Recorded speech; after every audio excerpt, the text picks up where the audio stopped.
They finally did it. After 300 years of searching, archaeologists pinned down the location of the lost land of the White Jaguar, the city of Maya hidden in the wild jungles of Mexico. It all kicked off back in the 1500s with the Lacandon Maya. These guys were some super tough survivors who just didn't quit. When their main capital, Ocomtú, fell to the Spanish in 1586, most people would have called it game over, but not the Lacandon. Nope, they packed up, headed deeper into the rainforest, and built their last stronghold, Bahlán. It was a hidden fortress of stone temples, twisty jungle trails, and howler monkeys acting like noisy little guards. For over 100 years, the Lacandon managed to keep their traditions alive there, far from European control. Then, in 1695, history came crashing in. A Spanish friar named Diego de Ribas stumbled into Bahlán. And yeah, that was basically the beginning of the end. Soon after, the Spanish took over. By 1721, the Maya had abandoned Bahlán. The jungle didn't waste time. It swallowed the place whole, with roots tearing into walls and vines smothering plazas. The city didn't just disappear, it got eaten alive. For the next 300 years, Bahlán turned into more of a myth than a memory. A name archaeologists and explorers would whisper, secretly hoping to find it one day. Plenty of expeditions tried to track it down, but the rainforest is sneaky. Every path looks identical, maps fall apart in the humidity, and even GPS can't cut through the thick green ceiling. It was like looking for a needle in a haystack, except the haystack was alive, covered in thorns, and yeah, crawling with jaguars that would happily make you lunch. So how did the scientists crack the mystery? One word: a letter from the 17th century. The letter by Diego de Ribas described all the routes, rivers, and trails leading to Bahlán. It showed in every detail the journey of the soldiers who walked 4 days to the Lacandon River after leaving Bahlán. Then they sailed for 2 days and arrived at the church El Encuentro de Cristo, left their canoes, and continued on foot to Lake Itza in Guatemala. This was already detailed enough, but the scientists needed to pinpoint the exact location with geographic information systems. They took into account vegetation layers and how much each person was carrying to map an approximate range where Bahlán should be. They fed this information to GIS and calculated where the city should be. And bingo, it worked. Archaeologists traveled through the jungle and found stone temples rising like broken teeth from the earth. There were also some tools and ceramics, and a Spanish church right in the middle of the ruins. The discovery isn't just about cool ruins, it rewrites history. For decades, people assumed the Lacandon simply scattered after Ocomtú fell, but Bahlán proves they regrouped, fought, and preserved their culture for over a century more. It's like discovering the final chapter of a book we thought ended too soon. There's also irony here. The Spanish friar who revealed Bahlán helped doom it. Yet his letter, centuries later, also helped save its memory. Today, the ruins sit inside a biosphere reserve, protected by the same jungle that once hid them. Tourists can't just waltz in. It's raw, tangled, alive. The city breathes again, but on its own terms. Scientists just uncovered another lost city, buried under the thick jungles of Mexico. It had been hiding there for 600 years. The place is called Guiengola, and it's massive, about 360 hectares with more than 1,100 buildings, 2.5 miles of defensive walls, its own network of roads, and a super organized city plan. Because it was so deep in the jungle, you'd never realize how huge it really was unless you spent years hiking through it. But modern tech swooped in to save the day, using LiDAR, a kind of laser scanning tool. Researchers flew over the site, and in just 2 hours, they had a full 3D map of the entire city. Guiengola was built sometime between 1350 and 1521, back in pre-Columbian times, and it used to be buzzing with life. It was a major hub for the Zapotec people, who had been around in the region since about 600 BCE. Families there lived in homes with big central patios surrounded by rooms, and as they got new members, they just add more rooms and stretch their houses out. They even used the mountains around them as natural walls and channeled mountain water for drainage. A lot of their buildings are still standing, which is wild considering how much time has passed. By the late 1400s, the Zapotec were real powerhouses along the Pacific coast. They even fought off the Aztecs, who were constantly trying to expand. At Guiengola, they survived a brutal 7-month siege. But even though hiding in the mountains kept them safe, it wasn't perfect. They didn't have enough fresh water or farmland to feed everyone. Just 12 miles away, the smaller city of Tehuantepec had what they needed. So the Zapotec moved there right before the Spanish arrived in 1521. What the scientists have seen so far is just scratching the surface. That LiDAR scan revealed more than 1,000 buildings, and archaeologists are planning years of research to figure it all out. Instead of digging everything up and risking damage, they'll use advanced scanning tech to keep studying the city safely. Alright, now let's hop across the world to Egypt, where archaeologists stumbled on a whole lost city called Amit, tucked away in the eastern Nile Delta. The place was buried under layers of mud, water, and time, hiding in a swamp that's been shifting and changing for thousands of years. Scientists first noticed it from way up high in faint little clusters of mud brick foundations in satellite images. The shapes looked shaky and ghost-like, but too neat to be natural. So they followed the patterns down on the ground, started digging, and the city started coming back to life. They found multi-story tower houses, basically mini skyscrapers of the ancient world. They had multiple floors, thick foundations, and could handle some serious weight. That kind of vertical living is super rare in Egypt, especially outside the Nile Delta. It showed that people in Imet weren't just spreading across the land, but stacking upward, which means the city was packed, carefully planned, and way more urban than anyone thought for that time. And it wasn't just fancy housing either. Archaeologists also uncovered a grain processing center with paved work areas, animal pens, and organized spaces for food production. Clearly, this was a city with a real economy running behind it. Not far from there, they spotted a ceremonial road that once led to a temple for Wadjet, Imet's patron deity. But later on, other buildings got plunked down over the road, which shows that Wadjet's worship faded over time.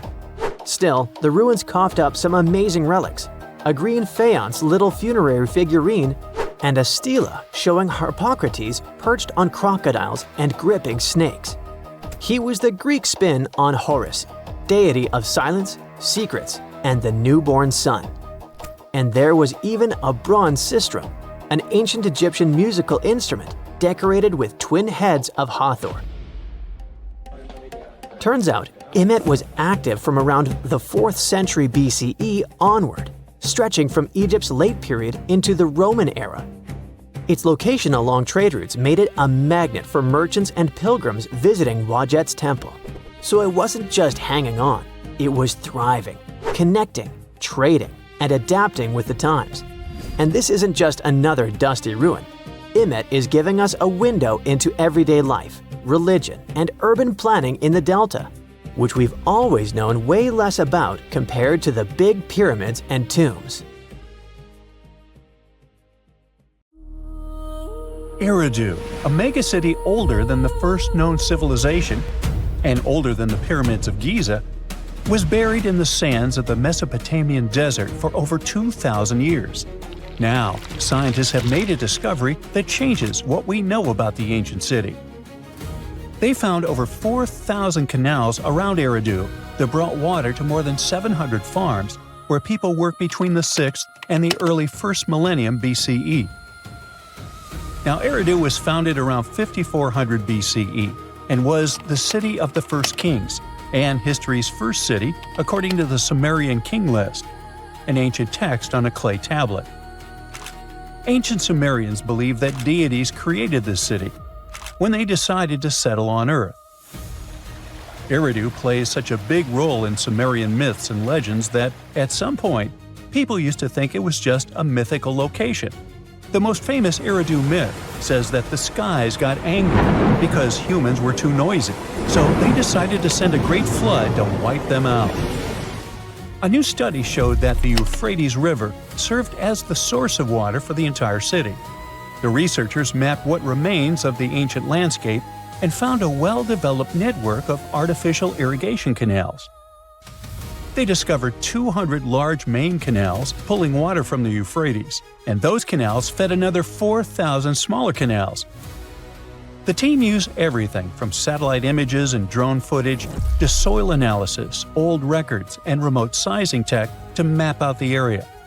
The 700 farms that used the water from the system were different in size, from about 5,000 square feet to over 200,000 square feet. The main canals were a little over a half-mile long, and some stretched more than 5 miles. The smaller canals could be as short as 32 feet. Rivers in Mesopotamia were the main water sources for farming, so ancient farmers had to learn how to guide water from the river to their fields. It all started with simple methods, like digging small canals, but over generations, they learned how to build massive canals up to 62 miles long. The Euphrates itself helped the farmers. Water was moving thanks to gravity down its elevated riverbanks, and natural breaks in the banks let it spill onto the land.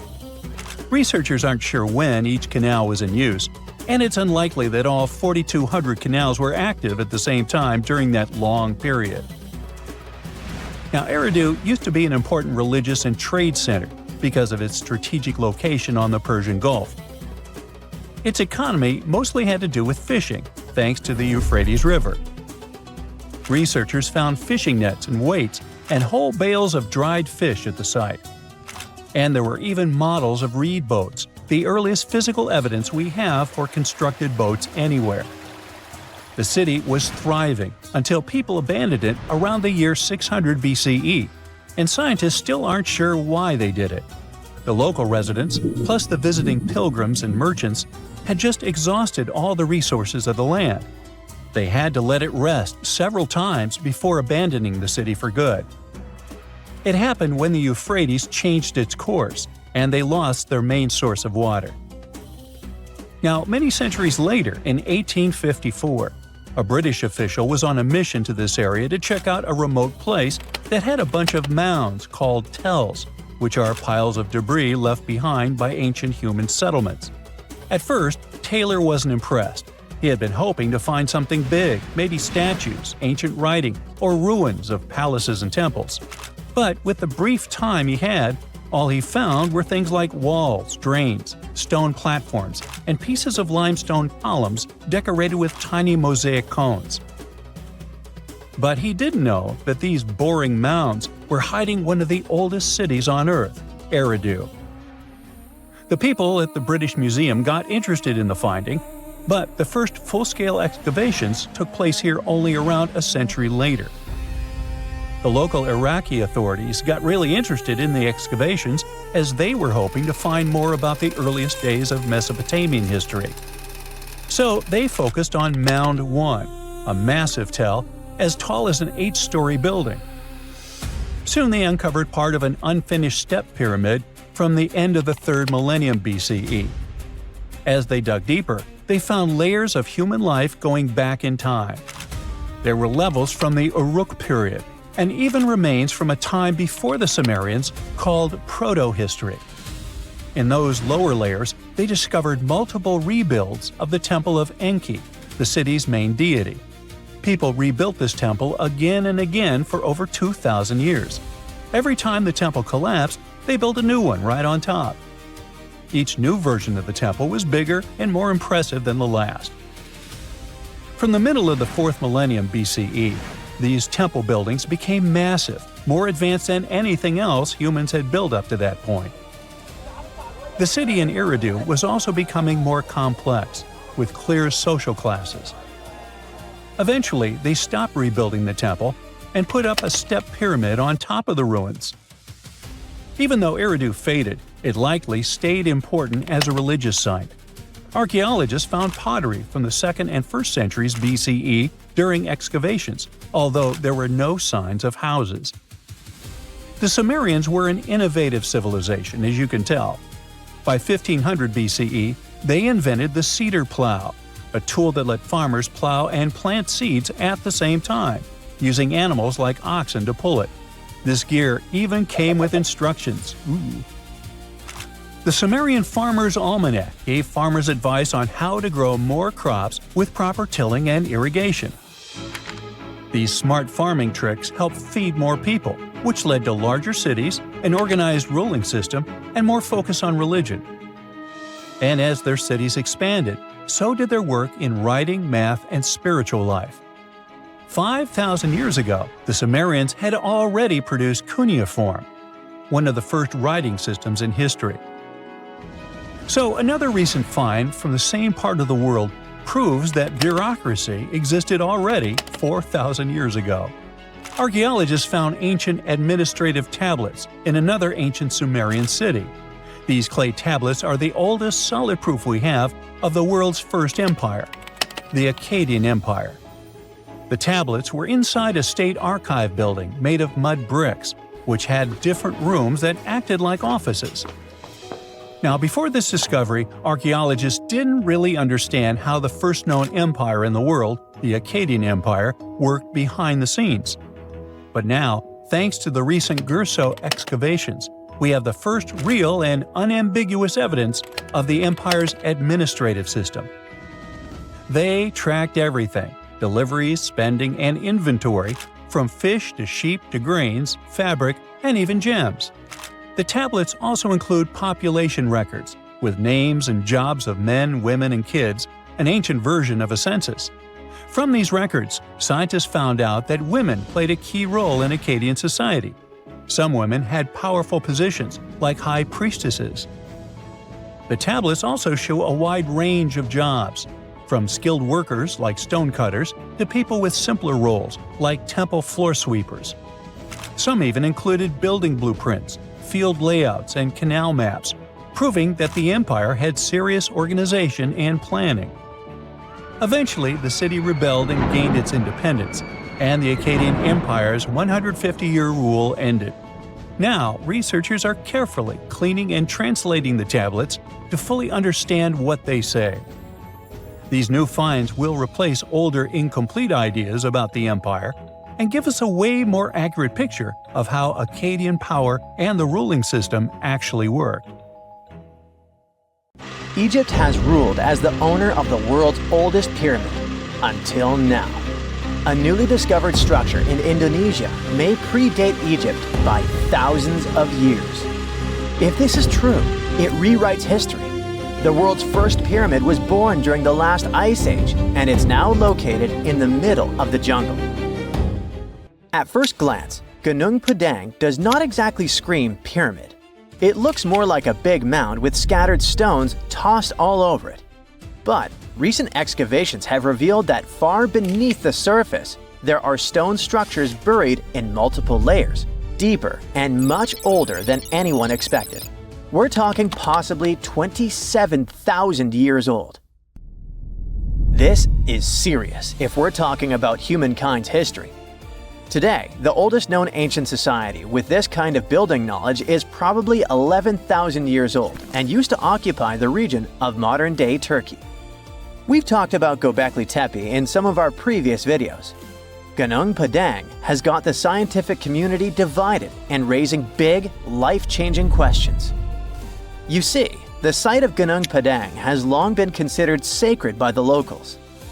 Many even call it the Mountain of Enlightenment, and still use the site to perform mystical ceremonies. Westerners had no clue this place existed until the late 1800s. That's when a Dutch explorer heard whispers about a strange mountain and went to see it for himself. Just 4 hours south of Jakarta, he found something wild. Stacked terraces connected by rough stone steps, massive flat stones covering the ground, and towering pillars everywhere.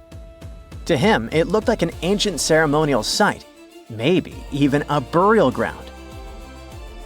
For almost 100 years, mainstream archaeologists simply ignored Gunung Padang. The story resurfaced when a group of farmers brought attention back to the mountain in 1979. By the 80s, researchers finally started digging and found pottery fragments dating back to somewhere between 45 BCE to 22 CE. But here's where this story gets interesting. Some studies suggest the deepest layers of Gunung Padang are between 16 to 27,000 years old. That means this pyramid could have been built during the last ice age. And if that's true, it's older than Egypt's famous pyramids, the ones we thought were the world's first. This whole theory comes from geologist Danny Hillman. His team used ground-penetrating radar, core drilling, and carbon dating to study Gunung Padang, and what they found was pretty wild. According to Hillman, this place is like a giant ancient layer cake, built in stages over thousands of years. The youngest layer is around 3,000 to 4,000 years old. That's roughly the age of the pyramids in Egypt. When you dig a little deeper, you find Unit 2, which was built between 7,500 and 8,000 years ago. But here's where things get truly mind-blowing. Hillman claims the deepest layer, Unit 3, could be as old as 27,000 years old. His study suggests that Gunung Padang isn't just a hill. It's a stepped pyramid, complete with chambers and hollow spaces hidden underground. Although there's not much info about these chambers. The geologist does admit his theory sounds crazy, but he says it's all real and legitimate data. Hey, this is just one theory. Those who disagree with Hillman say Gunung Padang was not man-made. It was nature-made. Maybe not the upper parts, which Hillman calls Unit 1. The lowest units, which are the units that could change our collective history, are the problem. To understand what the fuss is about, we need to look at the soil. The area that Gunung Padang was built on is filled with volcanoes, which means it sits on top of volcanic soil. Hillman's team drilled into the mound and found something odd. Younger soil wedged between much older rock layers. To them, this was a clear sign that the stones were stacked, not naturally formed. After all, in nature, younger soil doesn't just sink beneath ancient rock. That would be like discovering fresh ink beneath the pages of an ancient manuscript. You know, something doesn't add up unless someone put it there on purpose. However, skeptics such as volcanologist Zoetkenel Braunthal argue that Gunung Padang is not a human-made pyramid, but rather the remains of an ancient volcano. He believes the mixed layers of young soil and old rock are the result of natural erosion and geological processes, not human construction. Volcanic activity can create unusual formations over time, and without clear signs of tools, carvings, or human remains, many experts remain unconvinced. The mystery boils down to this paradox. Are we looking at the ruins of a lost civilization, or are we simply misinterpreting the work of nature? Most archaeologists say that to prove an ancient civilization existed, you first need signs of culture, art, tools, structures, something man-made. That's exactly why archaeologist Dibble, one of Hillman's biggest critics, isn't buying the pyramid theory. He argues that without solid proof of human activity, all we really know is that the soil in the mound is 27,000 years old, and that alone doesn't mean people were building pyramids back then. But here's the thing. The more we dig into ancient history, the more we find that our ancestors were capable of things we never imagined. The idea of advanced civilizations existing during the Ice Age seems far-fetched to many archaeologists. After all, who could have the technology and knowledge to build massive structures like pyramids in such a harsh environment? This is where some researchers, particularly Graham Hancock, come in. Hancock is known for his controversial theories that say that advanced civilizations may have existed during the Ice Age. The last Ice Age lasted from about 2.5 million years ago to roughly 11,700 years ago. During its peak, huge ice sheets covered large parts of North America, Europe, and Asia, making it a challenging time for human survival. Most archaeologists believe that humans during this period were mainly hunter-gatherers, moving from place to place in search of food and shelter. The idea that they had skills to build a massive pyramid-like structure is hard for many to accept. However, researchers like Graham Hancock argue that advanced Ice Age civilizations could have existed and been wiped out by cataclysmic events such as floods caused by melting glaciers. According to Hancock, these ancient cultures may have built monumental structures like pyramids. One of Hancock's most notable books, Fingerprints of the Gods, explores this theory in depth.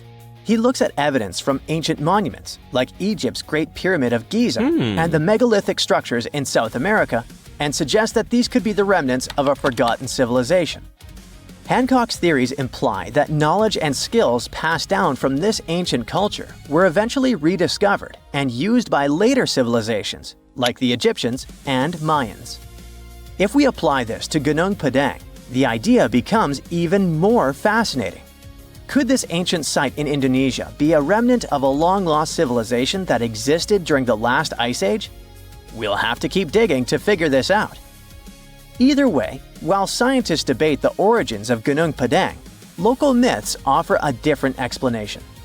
One of the most famous local legends tells the story of King Siliwangi, a powerful ruler who wanted to build a grand palace in a single night. With supernatural strength, he began stacking enormous stones to create his masterpiece. But as the first light of dawn appeared, he realized he had failed to finish in time. Frustrated, he abandoned the project, leaving behind the massive rock formations that we see today.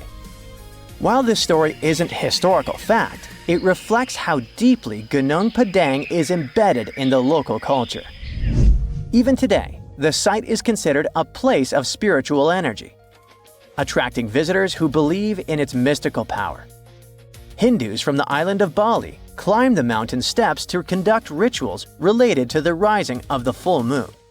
Followers of a variant of Indonesian martial art practice their discipline high on the mountain. As these sacred rituals continue, archaeology and geology keep trying to figure out if this really is the oldest man-made structure in the world. Scientists found an entire city of Guiengola that was hidden beneath the dense jungles of Mexico for 600 years. It covers 360 hectares, had over 1,000 buildings, 2.5 miles of defensive walls, a network of internal roads, and a well-planned urban layout with temples and ball courts, and separate neighborhoods for the elites and commoners. For centuries, people believed there was just an abandoned fortress there, based on stories passed on from generation to generation. Until recently, there was no way to see how truly huge it was without spending years on the ground. But thanks to the new technology, a remote sensing tool called LiDAR, they got a 3D model of the area in just 2 hours from a plane. Guiengola was built between the years 1350 and 1521. It was a crucially important place for the Zapotec people, a group that had lived in the area since around 700 BCE. In Guiengola, families lived together in homes with big patios in the middle, surrounded by rooms. When families got bigger, they built more rooms and made their homes larger. The study found that both the leaders and regular people worked together to make the city better. Because Guiengola was surrounded by mountains, they used this land wisely and built their houses in a way that fit the slopes and let rainwater flow naturally. This helped keep their homes safe and strong. They were built so well that many of these buildings are still standing, even after hundreds of years. There are 2 pyramids in the center of the city. They may have been used as temples where the priests celebrated rites and ceremonies to their deities. The priests brought offerings to the altars, and the people assembled at the 2 squares that are now sunken. Then, there is also a palace with 64 rooms, some of them with circular columns on several sloped terraces. There are patios with many stairways all connected to each other. The sensing tool also found a round-shaped lookout point on a natural rock, where the Zapotec people could see their foes approaching from a distance. Researchers also noticed 2 circular structures that could have been used to watch the stars and measure time. They also found some tombs, so there was most definitely a city cemetery.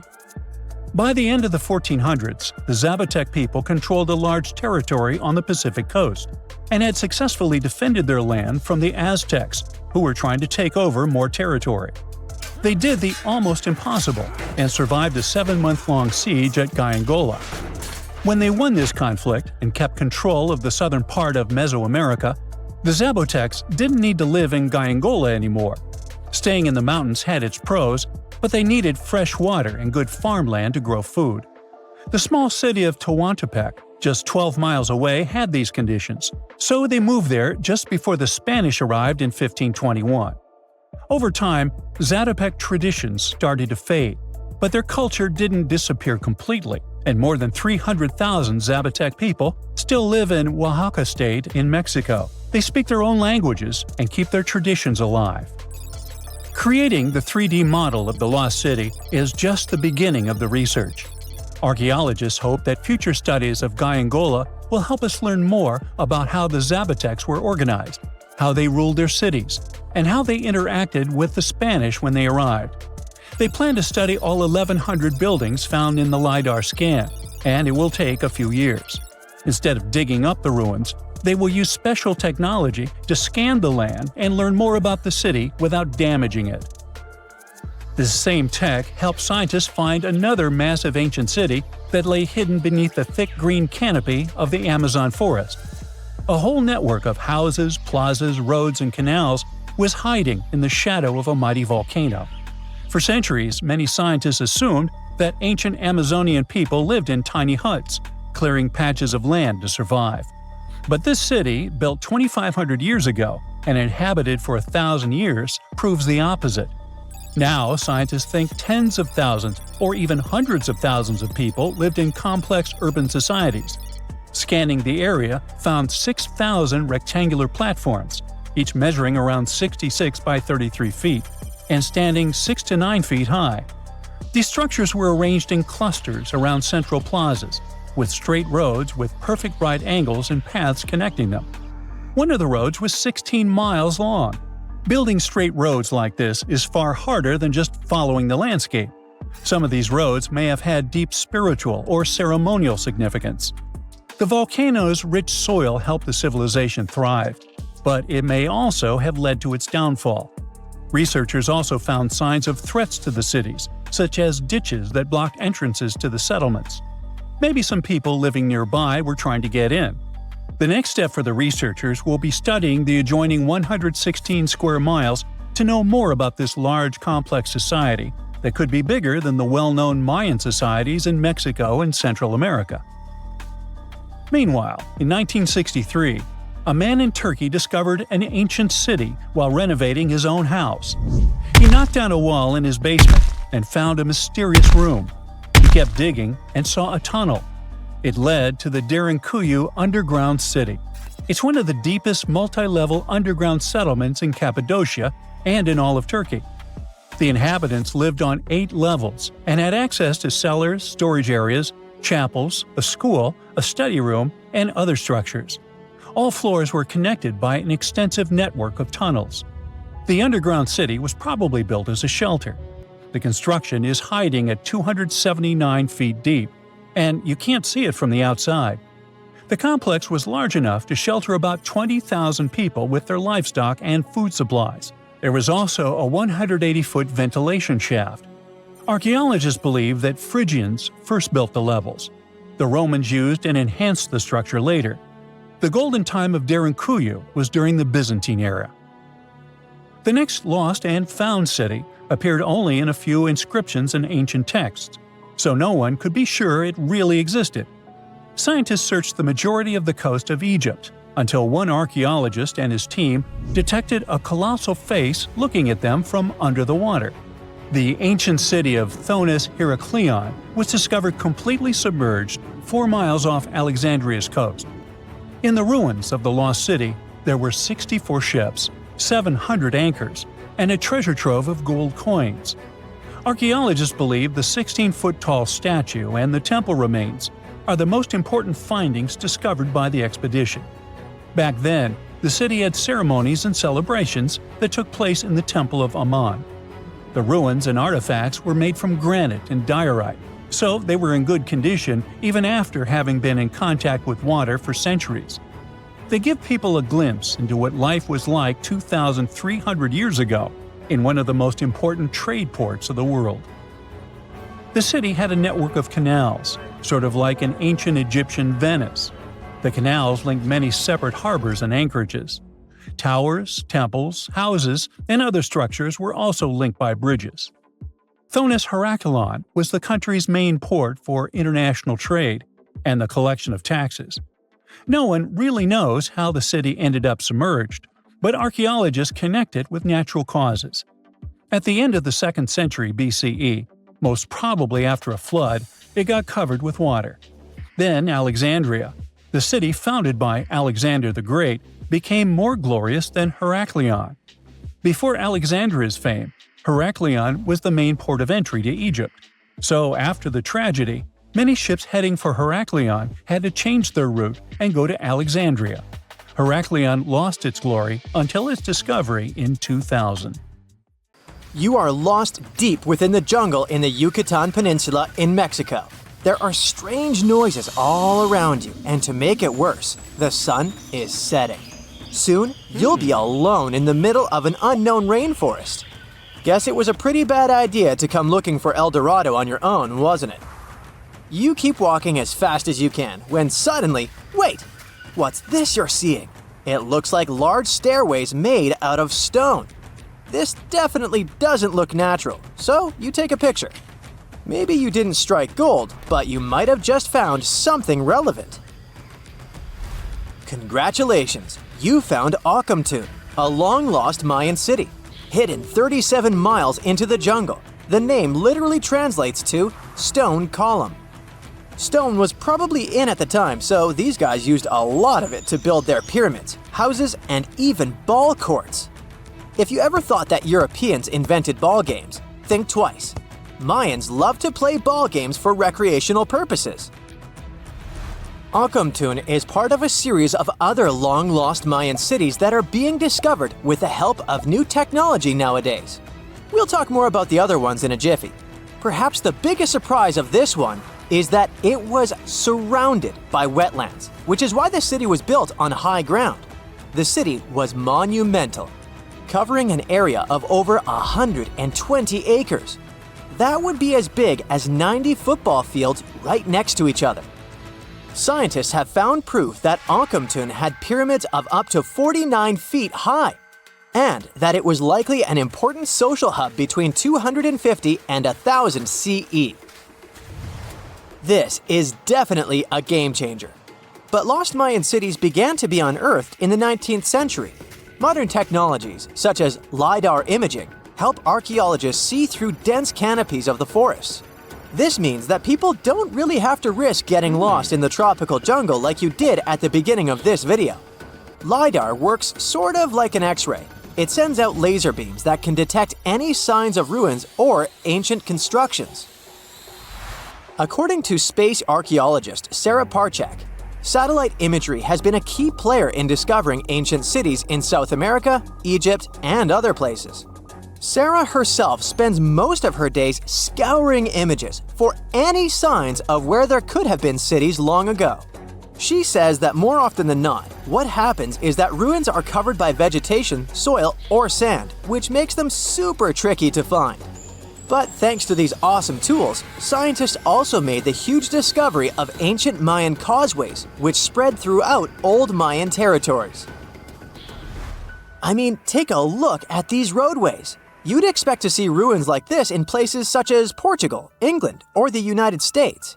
I'm talking about 130 feet wide roads painted white to help travelers journey through the nighttime.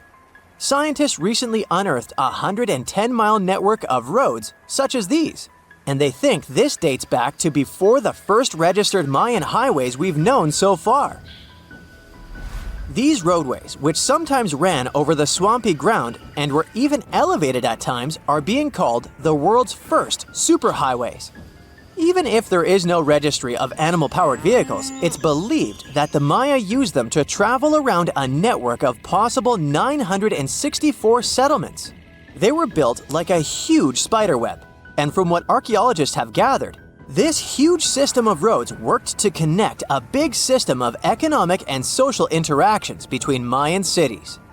This completely debunks the traditional idea that the Mayan pre-classic period, which dates back to 2000 BCE, was made of small, tribal settlements. Imagine the manpower and engineering ability you need to muster to build something close to these white highways. Scientists believe that these causeways were built pretty much the same way as the Mayans built their pyramids, with a mixture of mud and quarry stone. Oh, and using several layers of limestone to make them white. That's pretty cool, right?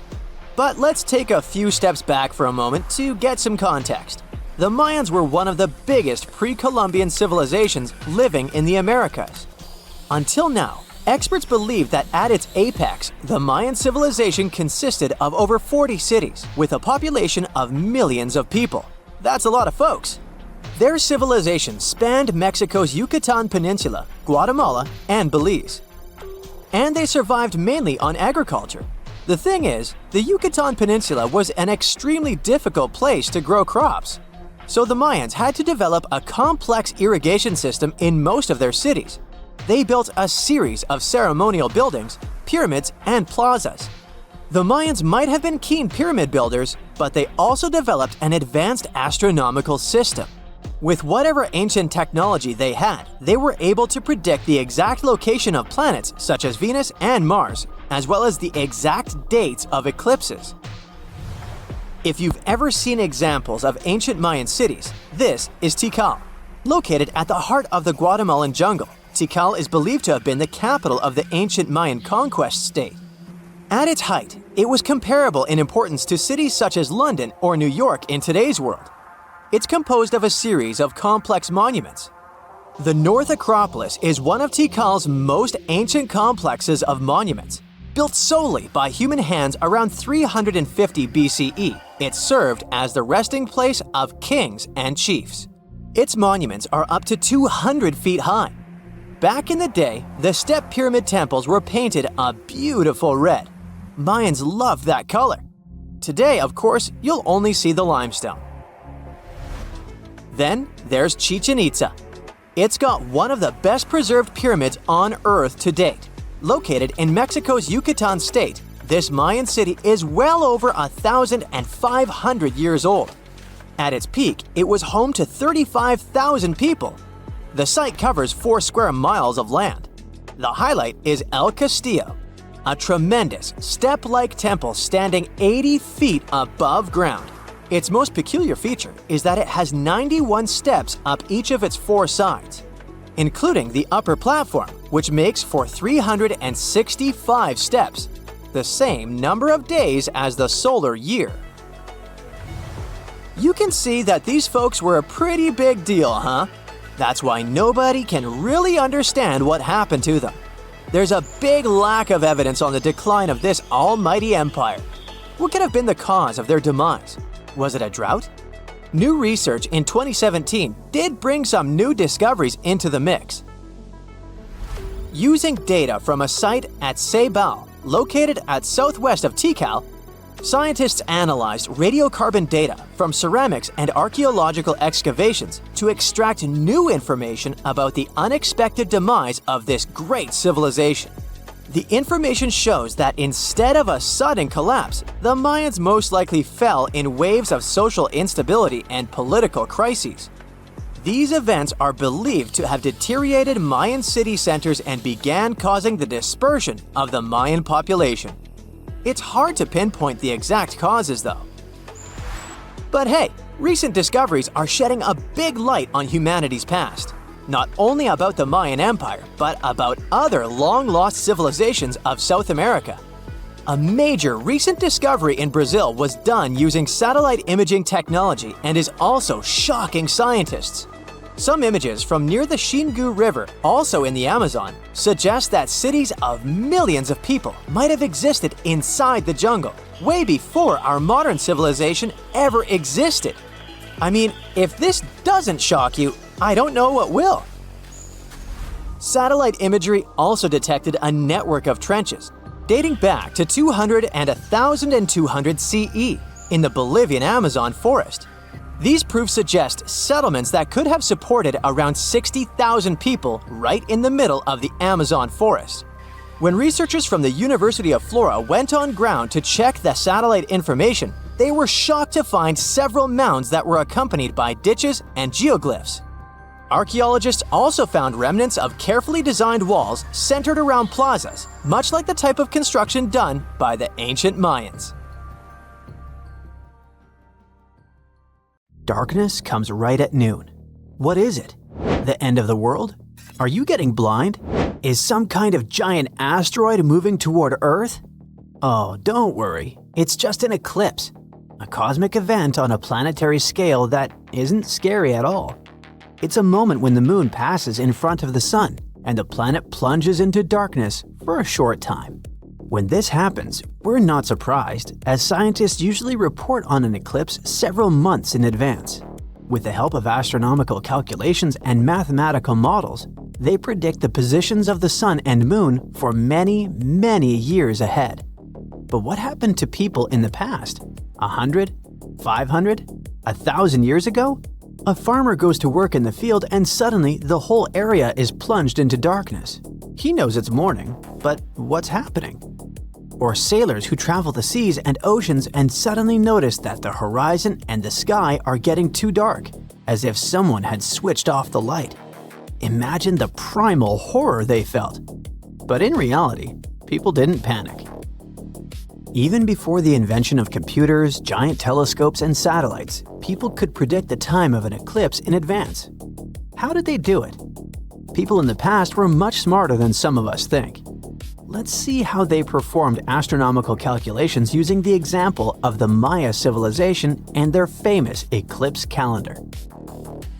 So in case you didn't know, the Maya are an indigenous people of Mesoamerica who lived in southern Mexico, northern Belize, and Guatemala. By the way, the word lived is not very fitting. These people are still alive. At the beginning of the 21st century, more than 5 million people spoke 30 Maya languages. Before the Spanish conquest, this civilization was one of the most advanced and complex in the world. The first Maya people appeared here as early as 1500 BCE. By 200 CE, the Maya had already built entire cities with pyramids, courtyards, temples, and infrastructure. The Maya were known for their calendars and astronomical predictions. Many of you have probably heard of the Mayan calendar, whose chronology ended in 2012, so a lot of people thought the apocalypse would start that year. Fortunately, nothing happened. Another Maya invention was the eclipse calendar, which helped these people predict eclipses. For a long time, scientists couldn't figure out how this calendar worked, but now they finally have the answer. It all began with the Dresden Codex, a book from the 11th or 12th century. It has 78 pages made of bark paper and contains knowledge about astronomy, astrology, the seasons, and medicine. It was one of the few books that remained intact after the Spanish conquest of Maya territory. The dates of eclipses used to be very important to people. But why? Did they want to take a day off on that day and have parties? Something like that. Only those parties were scary, dark, ancient rituals. And there was definitely nothing funny about them. The Maya assumed that the moment when the light of the sun was obscured by the moon was some kind of sign from the mythological creatures they worshipped. It was dark in the middle of the day, and the Maya used this time for their sinister rituals. They hoped these actions would please the deities, bringing good harvests, protection from enemies, renewal of nature, or other blessings. We won't go into details. The only important thing is that the Maya wanted to know the dates of the eclipses to prepare for the rituals in advance. For this purpose, they created the eclipse calendar. One of the tables in the Dresden Codex shows 405 lunar months. One such month equals one full orbit of the moon around the Earth, which is about 29 days. The Maya priests used these calculations to predict eclipses for about 700 years ahead. With the help of this calendar, they knew the day of the eclipse. However, modern scientists could not understand how the Maya used this thing. But recently, they found the answer. So, the Maya observed the moon and the sun every day. By observing how the moon moves across the sky, they figured out that it takes about 29 days to pass from one new moon to the next. Then, the Maya noticed that sometimes the moon blocked the sun, and those eclipses didn't occur at random, but in certain cycles. They created a large calendar with numbered lunar months, 1 month, 2 months, 3 months, and so on up to 405 months. During some months, the moon completely blocked the sun, and during others, only partially. The Maya noted exactly which days these eclipses happened. They recorded the moon's position for 405 months.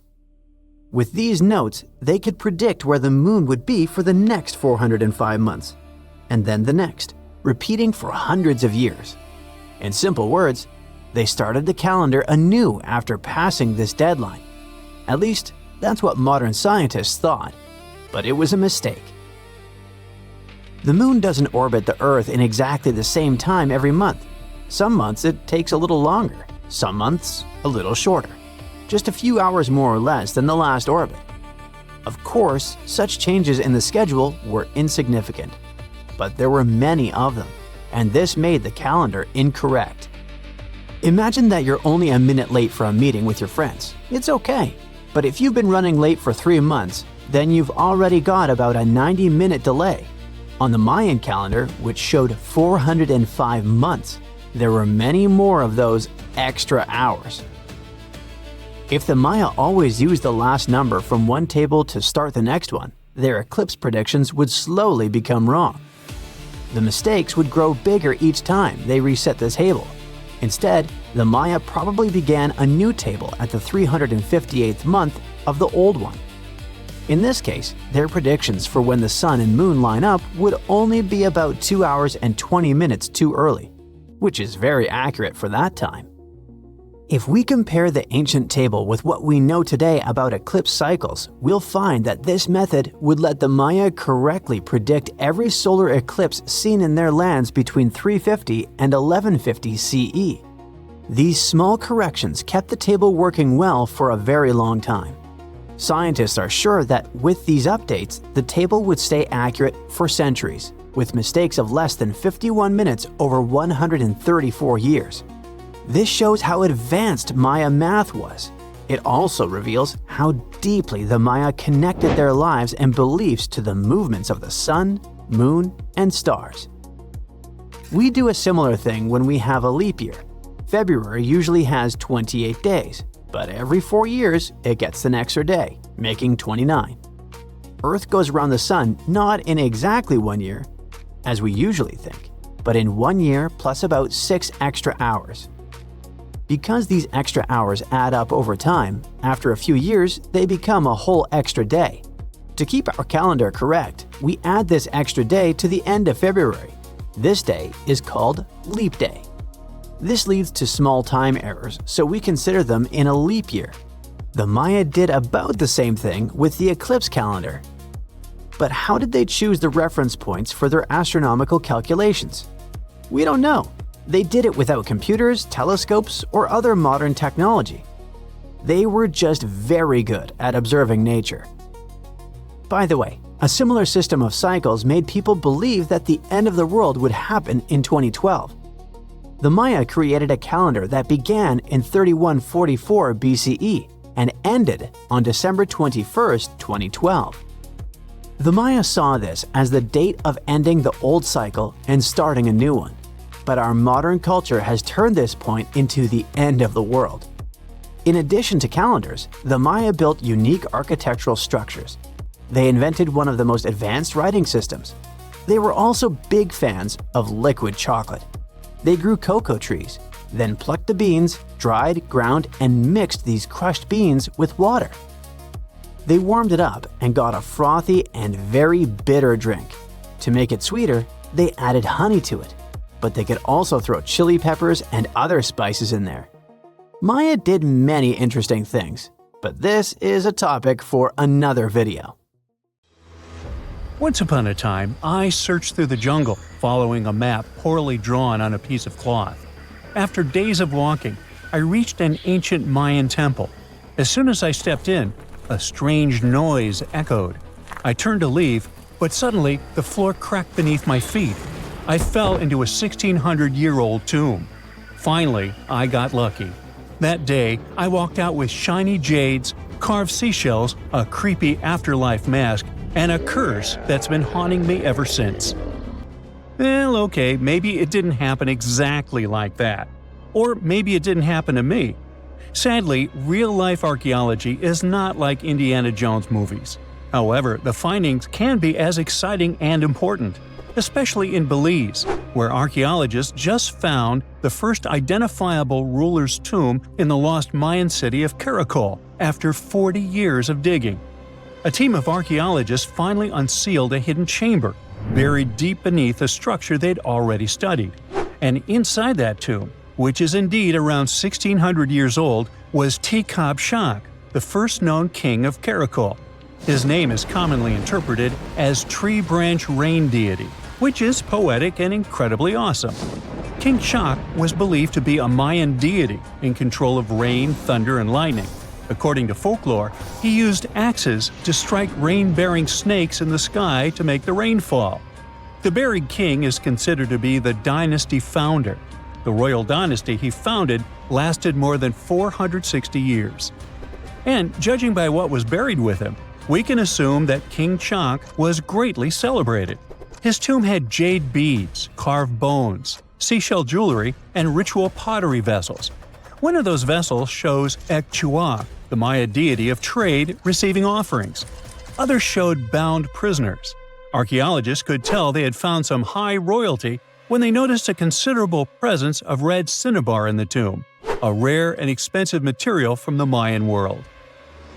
Then there's a jade mosaic mask, pieced together like a puzzle to cover the king's face in brilliant green.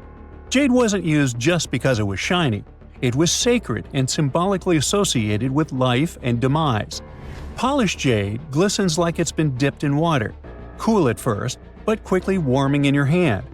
To the ancient Maya, this lifelike quality made jade a living, breathing substance.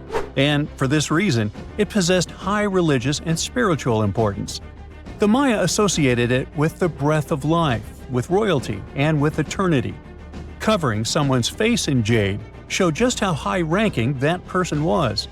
King Chak's mask has yet to be examined properly, but another famous mask of King Tikal was made of over 346 green jade stone fragments. That's a lot of painstaking work. But maybe the most symbolically fascinating thing about this king was that he was old.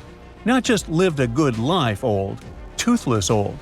To us, that means he didn't clean his teeth properly, because no, you don't usually lose teeth just from getting old, as long as you maintain good oral hygiene and dental care.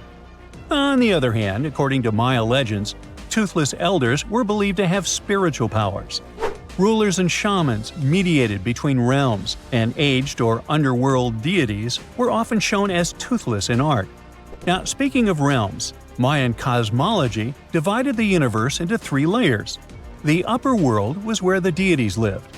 The middle world was where humans lived. It was carried on the back of a giant turtle or caiman, and surrounded by a primordial sea. Beneath it was the underworld, known as Xibalba, a dark and complex realm of spirits and ancestors. And certain people, especially rulers, shamans, and elders, were believed to move between these worlds. This king was a ruler, had a deity-like name, and was a toothless elder. Boy, his power level must have been off the charts. But that's not all. Here's the eerie part. The tomb was buried beneath another tomb, which was discovered all the way back in 1993.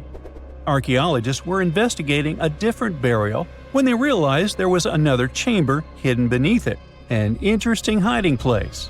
Remarkably, it worked. For more than 1,600 years, no one found him. This makes Tikal-Shak's tomb the first ever discovered at Caracol that can be definitely linked to a known ruler, thanks to hieroglyphs, burial context, and artifacts. Now, if you're not a geography or history buff, you've probably never heard of Caracol. Today, it's a remote ruin deep in the jungles of western Belize. But around 16 centuries ago, Caracol was one of the largest and most powerful cities in the entire Maya world. At its peak, it covered over 77 square miles, which, for reference, is larger than modern-day Belize City. Its population was around 100,000 people. That's more than most cities in Europe had at that time. And it wasn't just big, it was advanced. Caracol had pyramids, ball courts, palaces, reservoirs, and a very complex road system. Stuff like limestone superhighways stretching miles through the jungle. Past excavations also turned up arrowheads, drills, spindle whorls, figurines, and everyday tools. King Shak's tomb was one of the 3 major tombs found in the northeast Acropolis. That's near Kana, the central archaeological complex at Caracol, and one of the tallest human-made buildings in all of Belize, even today. It reaches an imposing 141 feet high and contains multiple levels of elite residences and temples. But even with that size, finding tombs isn't easy at all. Most have already been looted. We don't know what else can be hidden there, and in some places, it's too risky to dig up without causing damage.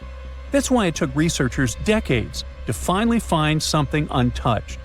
However, they were able to report over 850 burials and 175 tombs at Caracol over their 4-decade-long project. One of the earliest tombs, dating to around 350 CE, was a cremation burial containing ritual artifacts such as obsidian blades, atlatl spear points, and ceramic styles associated with central Mexico. So, if you're an archaeologist, this city seems to be an old historical gold mine. And old historical gold mines often come with warnings. For one thing, it's "keep out, the ceiling might fall on you."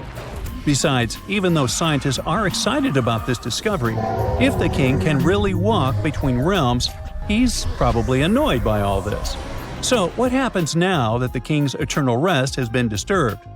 Well, by opening and stepping into the tomb of Tikal Shak, archaeologists basically stepped into a sealed sacred place. Maya tombs weren't just holes in the ground with a fancy coffin. They were sealed like cosmic vaults, locked up with stone, soil, and sometimes elaborate closing rituals. The goal was to mark the end of their use and protect what was inside. Archaeology at Caracol and other Maya cities shows this in action: thick ceiling layers, termination offerings, and carefully placed debris, all saying, "This place is done, keep out." Today's archaeologists still treat them that way, working under Belizean laws and cultural protocols, making sure they explore with respect for what these spaces meant to the people who built them. However, it's eerie to think about mythology and whether King Shak is going to haunt the archaeologists. I guess we'll see. They shouldn't be afraid because he's old and has no teeth. Maybe he will annoy them with rain. He's named after a rain deity, after all, and we still don't know about his true power level. The Mayans were a fascinating civilization, and their structures are still among the most mysterious ones you can find.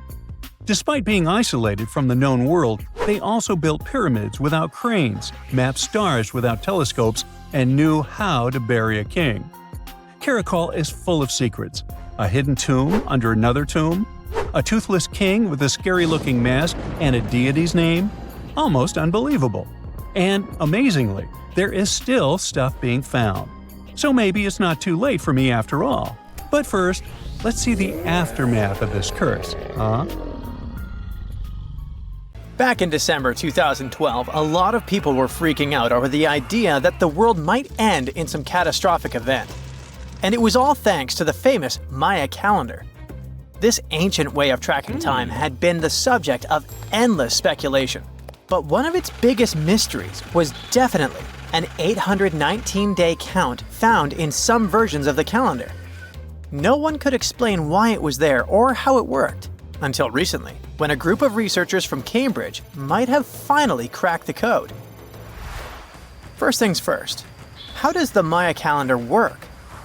So the system the Maya civilization used to track days was based on something we now call the calendar round. Think of it like 3 interlocking gears. These are 3 cycles working together. The first is a 365-day solar year, known as Hab. The second is a cycle of 20 names, and the third is a cycle of 13 numbers, which forms a 260-day sacred calendar called Solkeen. Just like we'd say something like December 25th, 2025, they named their days based on how these three cycles lined up. For example, here we have the day 3 Manik and the 14th of the month Hop. It takes 52 years for the three cycles to align in the same way again. After that, the days start repeating. But this is where things start to get more complicated and mysterious. On some Mayan monuments, we have also found enigmatic inscriptions pointing to the existence of another cycle, the 819-day count. There are about 20 examples of these inscriptions, mostly found in places like Palenque and Yaxchilan in Mexico. So it didn't seem random at all, and this calendar must have been hiding a big secret. Early research showed that the 819-day cycle was represented by one of 4 colors and the cardinal directions associated with them. Black was tied to the west, red to the east, white to the north, and yellow to the south. Researchers also discovered that this period of time could be broken down into 3 smaller cycles: one of 9 days, one of 7 days, and one of 13 days. Multiply them together, and you'd get 819 days. Pretty cool, but why did they do that? This color scheme and the 3 cycles seemed like a basic level of interpretation, and experts were pretty sure its real purpose was still hidden from us. Another thing researchers noticed is that this strange count of days was mostly shown using a Y glyph followed by a number. But in some cases, they also added a glyph representing Kawil. This was a powerful Maya deity often associated with creation and lightning. He was usually symbolized by a torch coming out of his forehead, representing the spark of life. But in the 90s, a study suggested that when Kawil's inscription showed smoke and fire coming from his forehead, it could actually represent the planets Jupiter or Saturn, or maybe even both. Wait, that means that the 819 days count could be linked to both planets in some way. From there, research focused on figuring out what that link might be. The first conclusion is that this calendar might have helped the Maya track the movements of those planets in some way. Then they started noticing something interesting. These cycles could be specifically tied to the synodic periods of Jupiter and Saturn. By synodic periods, we mean the time it takes for a celestial body, like a planet, to return to the same or nearly the same position as seen from Earth. While this possibility was pretty exciting, something didn't quite add up. Each planet moves very differently, and trying to fit multiple planets into an 819-day span just didn't seem to work. In other words, this 4-part color-coded calendar system was simply too short to align perfectly with the synodic periods of the visible planets. So it looks like we're back to square one. This mystery had people scratching their heads for ages, until 2023, when specialists realized they might have been looking at it all wrong. Researchers actually needed to shift their perspective.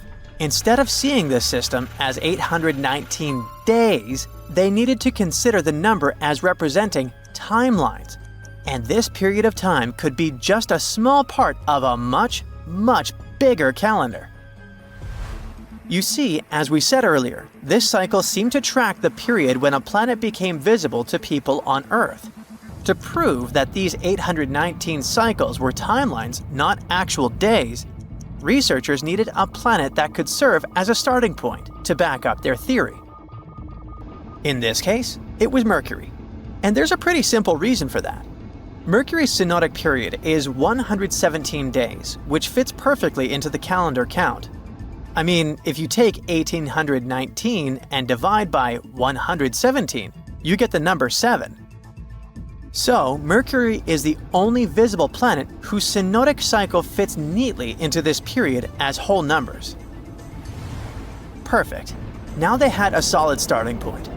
From there, they needed to expand the calendar by increasing its length to 20 periods of 819 days. Suddenly, a pattern emerges. And just like that, all the synodic cycles of the planets fit perfectly into the system. For example, Saturn's synodic period from 378 days lines up perfectly after 6 819-day cycles. Venus aligns every 5 cycles, Jupiter every 19 cycles, and Mars, which takes the longest, needs 20 cycles. In other words, it takes about 45 years for Mars to align with the synodic periods of all visible planets. So, this is how researchers determined that the ancient civilization wasn't referring to days, but rather to timelines. The Maya astronomers came up with this count as part of a larger calendar system of 20 periods. But then a question comes up. Why was studying the synodic periods so important to the Maya? Well, we don't have super specific answers about this mysterious calendar yet. But what we can say for sure is that the Maya truly believed in the powerful influence of the cosmos on daily life. So maybe they wanted to analyze how the movements of all the visible planets lined up with their other calendars. Of course, this system is just one part of the Maya's amazing and advanced understanding of astrology. And it wasn't just about using astrological cycles for planting and harvesting. They also had crazy specific knowledge, like how to predict solar eclipses. Archaeologists believe the Maya connection to the stars is reflected in the ruins of their world. Take the famous pyramid in the ancient city of Chichen Itza, located in Mexico's Yucatan Peninsula. If you look closely at the base of its staircase, you will see a snake's head carved in stone. But here's the coolest part. During the spring and fall equinoxes, when day and night are exactly the same length, the sun casts sharp, triangular shadows on the staircase. It creates the illusion of a snake slithering down the steps. Another example of how they use their knowledge of astronomy in their temples is in Tikal, Guatemala.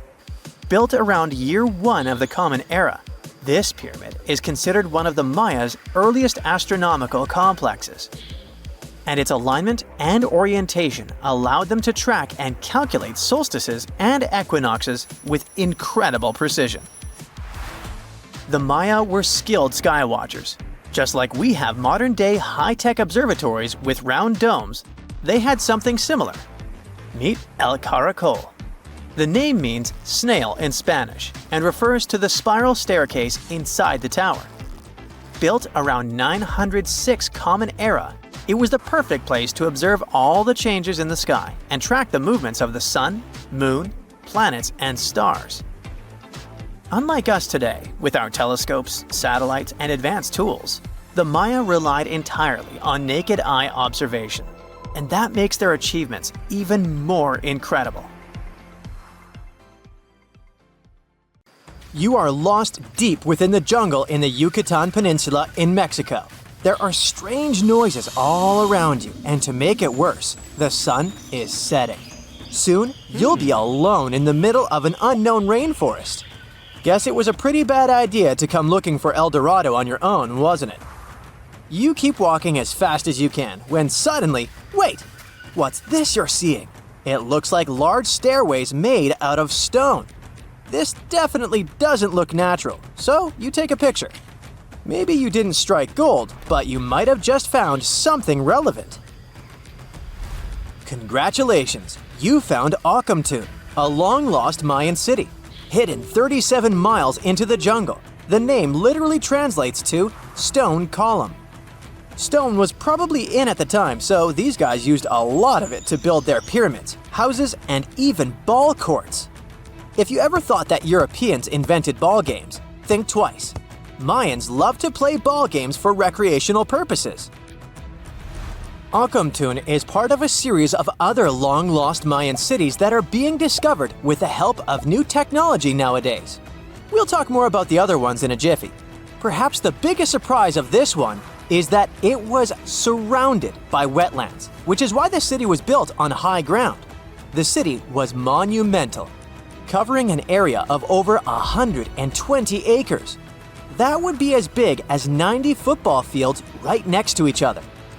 Scientists have found proof that Ocomtú had pyramids of up to 49 feet high, and that it was likely an important social hub between 250 and 1000 CE. This is definitely a game changer.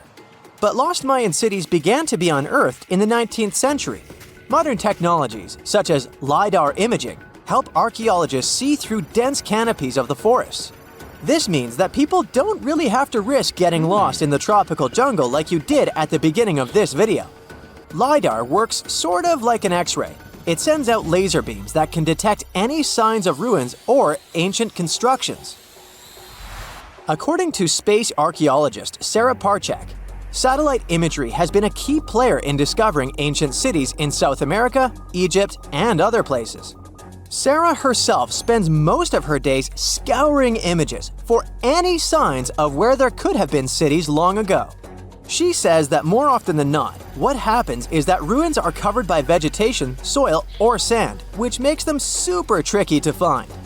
But thanks to these awesome tools, scientists also made the huge discovery of ancient Mayan causeways, which spread throughout old Mayan territories.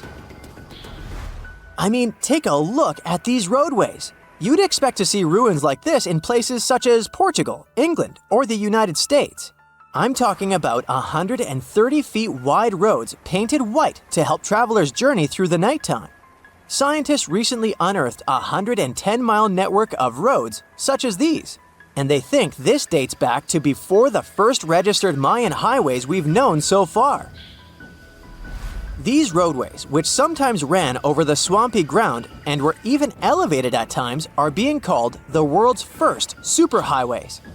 Even if there is no registry of animal-powered vehicles, it's believed that the Maya used them to travel around a network of possible 964 settlements.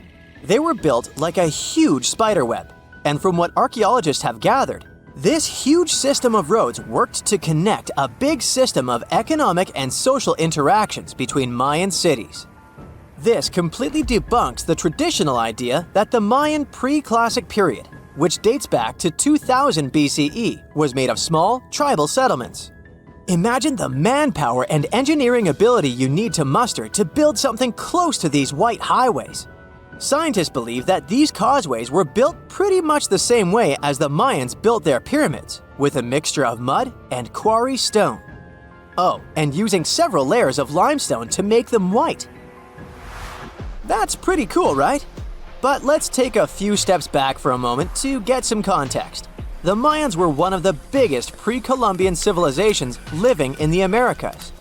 Until now, experts believe that at its apex, the Mayan civilization consisted of over 40 cities with a population of millions of people. That's a lot of folks. Their civilization spanned Mexico's Yucatan Peninsula, Guatemala, and Belize. And they survived mainly on agriculture.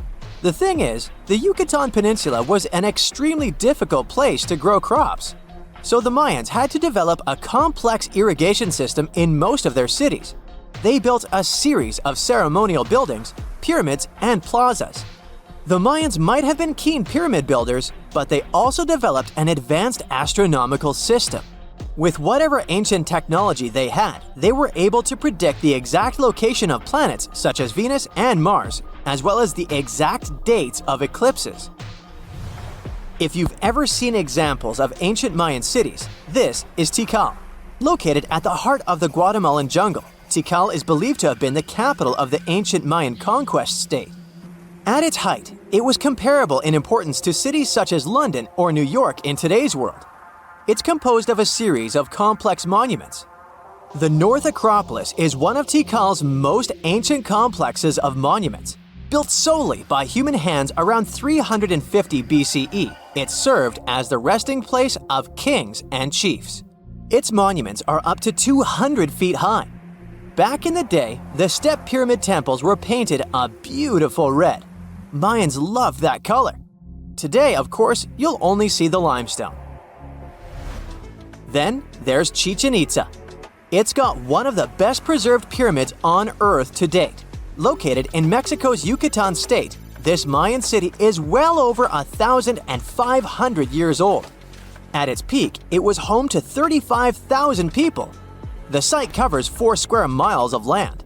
The highlight is El Castillo, a tremendous step-like temple standing 80 feet above ground. Its most peculiar feature is that it has 91 steps up each of its 4 sides, including the upper platform, which makes for 365 steps, the same number of days as the solar year. You can see that these folks were a pretty big deal, huh? That's why nobody can really understand what happened to them. There's a big lack of evidence on the decline of this almighty empire. What could have been the cause of their demise? Was it a drought?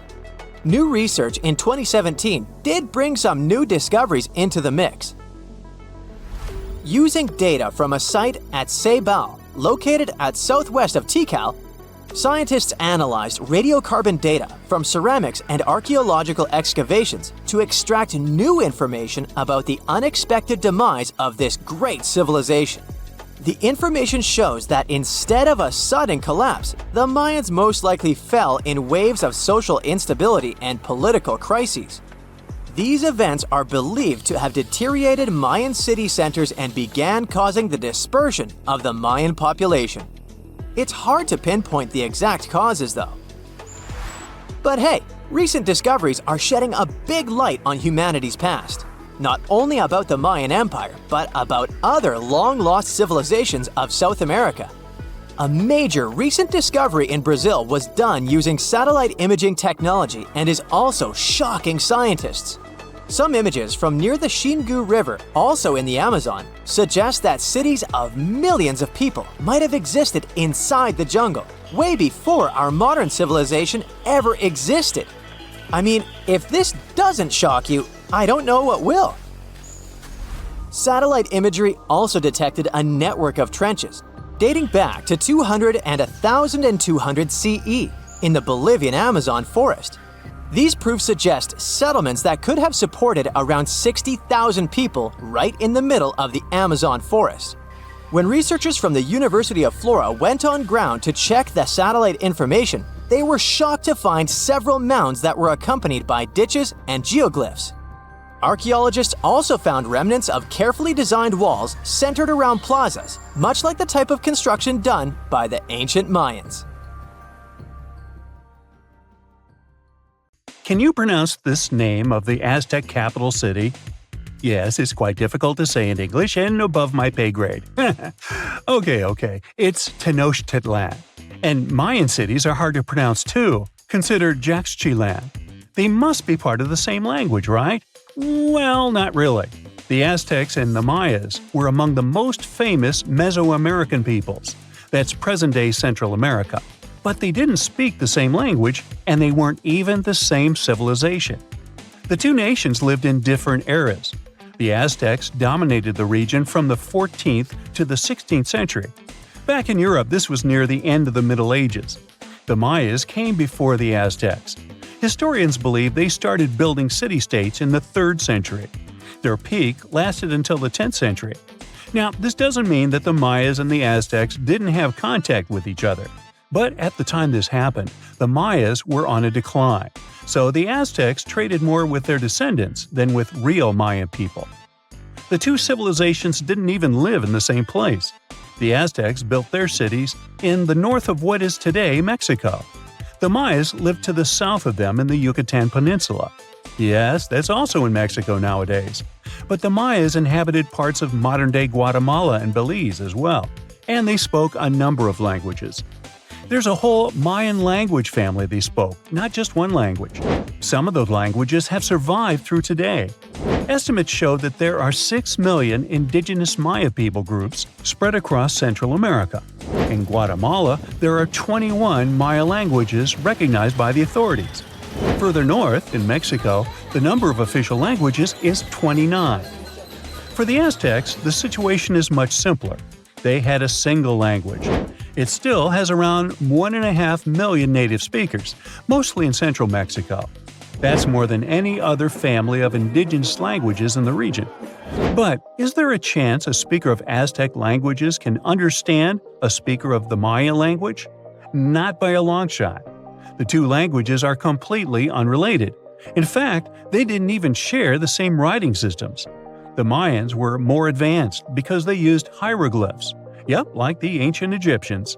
Instead of letters that make up words, ancient civilizations used tiny pictures to symbolize an object or a concept. When the Mayas wanted to write the word jaguar, for example, they would draw a small image of the animal. In total, their writing system had more than 800 characters like this one. Way too complicated compared to the modern way we write down words. But the Aztecs were one step behind the Mayas. They used pictograms and ideograms. Simply put, these are elaborate drawings that mark an object, animal, or concept. Compared to Mayan hieroglyphs, they aren't simple symbols anyone can draw, but true masterpieces of visual art. Only highly skilled painters could draw them. I don't say write because, technically, the Aztecs didn't have a writing system. So you could say that the Mayas were more advanced when it came to language. After all, they had the only known fully developed language in the Americas before the arrival of Europeans. But in terms of culture and economy, the two societies weren't that much different. Neither of them used work animals for agriculture and transport. The main crop for both peoples? You guessed it, corn. What they called maize. Christopher Columbus was the first to transport corn back to the old continent in 1493. The Mayans also cultivated sunflower, vanilla, and cotton. The Aztecs produced chili, beans, and squashes. When it comes to meat, the Aztecs were happy to catch fish and shrimp. The Mayans penned turkey, just like we do with chicken today. The Aztec society consisted of nobles and commoners, all led by an emperor. The Mayas mostly lived in independent city kingdoms, ruled by a king and his royal household. There were no wheeled vehicles in these civilizations. Aztec merchants traveled across Mesoamerica carrying goods on their backs. Not the most comfortable mode of transportation, definitely.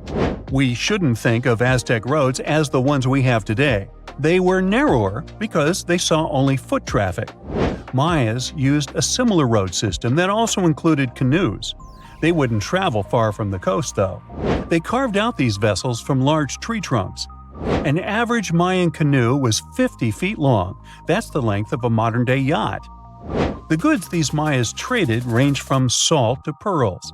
They considered meat a luxury good, together with gold, copper, and turquoise. And can you guess the currency of Mayan merchants? Let me give you a hint. It wasn't metal and paper like it is today, but cocoa beans. They had a fixed market price, which made them the ideal payment option. The situation in modern societies is not much different. Around 2/3 of all countries have pegged their currency to the US dollar. For Mesoamericans, cocoa beans were their green banknotes. The Aztecs used the same exact currency, but with a twist. They had something called axe money. One axe was worth 8,000 cacao seeds. I bet their exchange offices were fun places to work. When it comes to minerals, jade was highly esteemed in both cultures. The Mayas and the Aztecs made tools and ornaments from it. These peoples believed jade brought beauty and long life to the person who wore it. Their jade mines were located in present-day Guatemala. And remember that city from the beginning that we could hardly pronounce? The founding of the Aztec capital gives an insight into the belief system of the whole nation.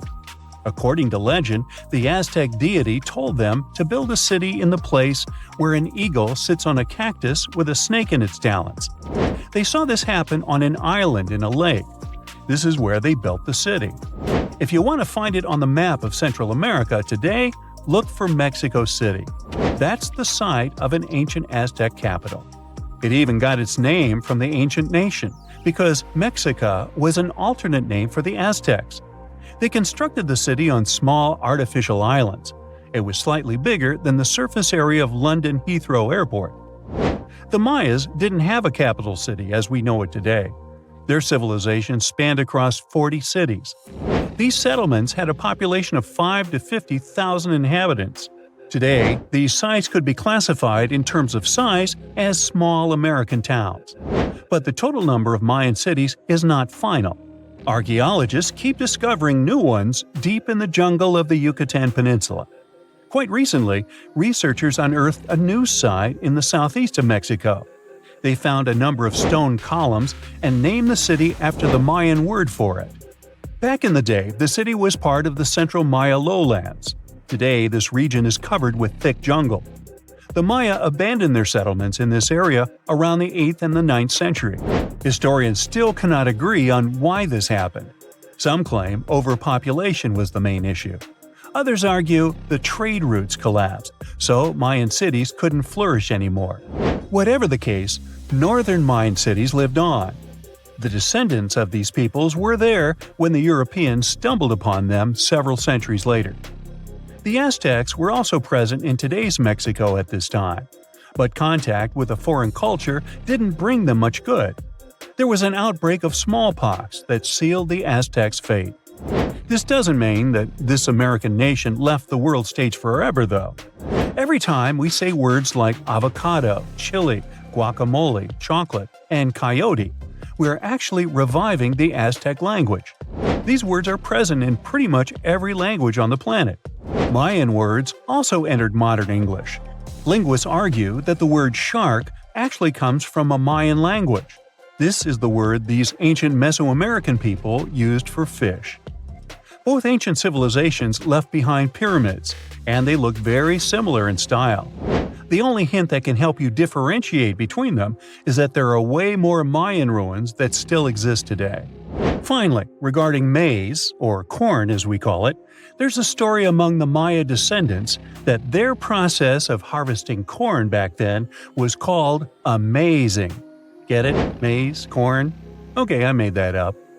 You're not surprised, are you? You know, a lot happened in the first millennium CE. Sure, we're talking about 1,000 years worth of human history. If you'll remember from school, you'll know it was the time of the rise and fall of the Roman Empire. It was when humans saw the transition to the intense times of the Middle Ages. And some say it was the apex period of the Mayan civilization, all the way in Mesoamerica. But thanks to top-notch technological advancements, we can look at history a lot differently today.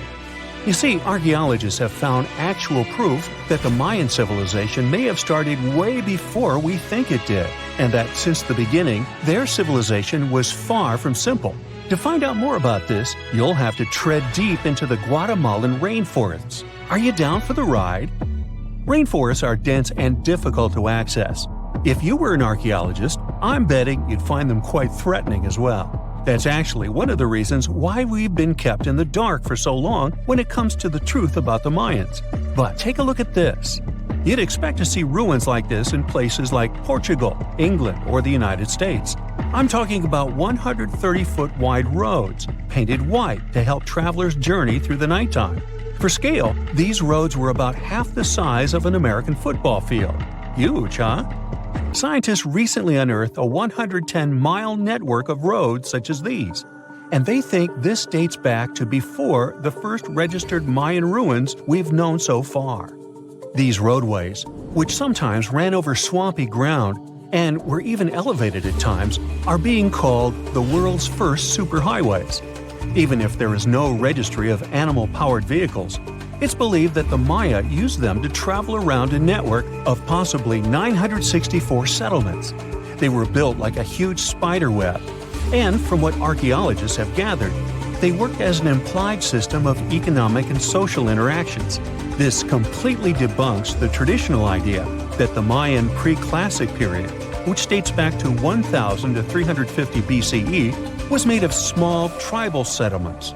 Imagine the manpower and engineering ability you need to muster to build something close to these white highways. Scientists believe that these causeways were built pretty much the same way as the Mayans built their pyramids. Oh, and if you're wondering about these gigantic pieces of architecture, don't worry, we'll talk about them in a bit. Now, so far, scientists believe that the roads were built with a mixture of mud and quarry stone.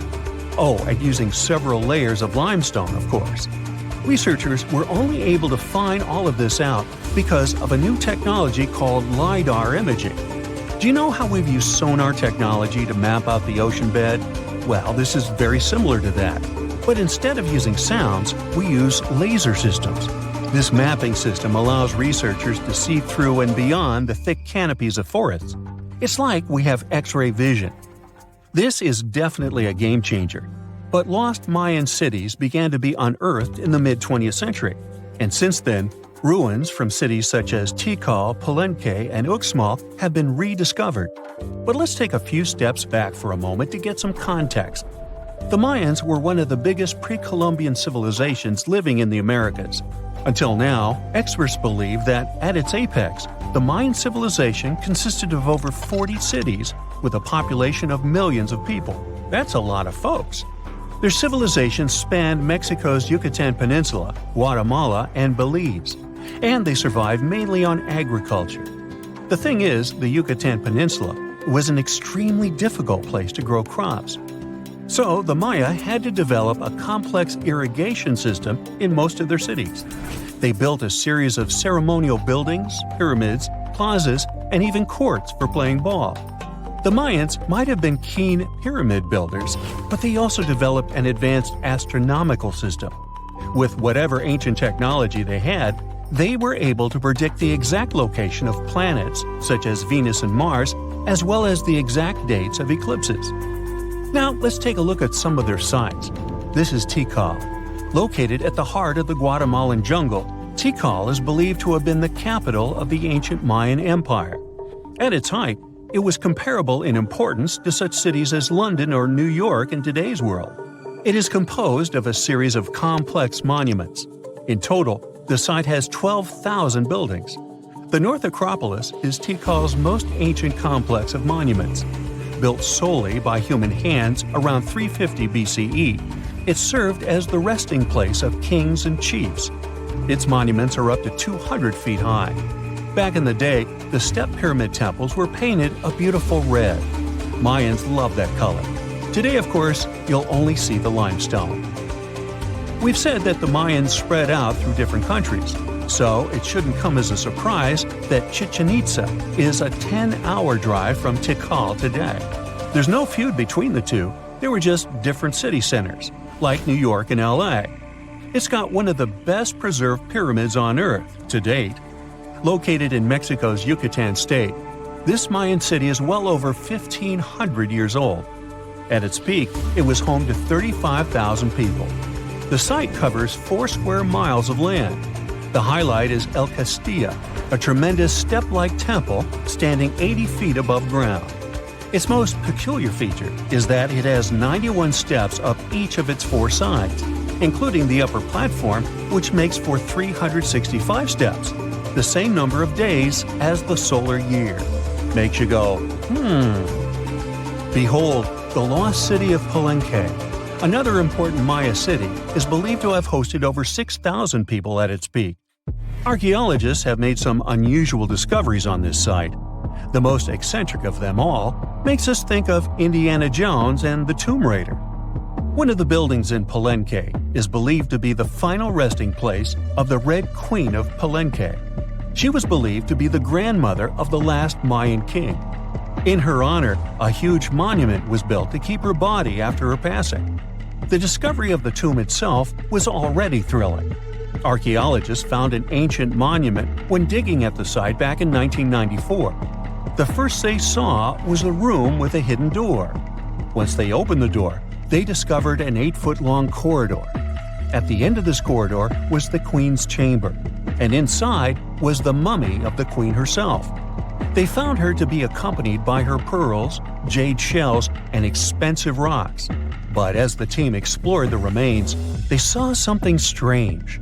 The room was filled with a red-colored powder. Researchers knew that the color red was important to the Mayan people, but they didn't understand why the queen was buried with this unknown substance.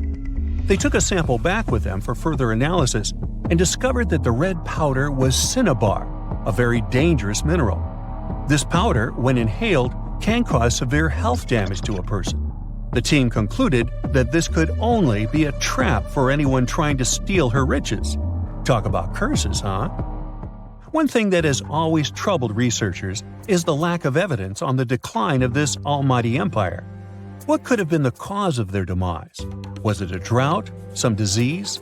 New research in 2017 did shed some light on this issue.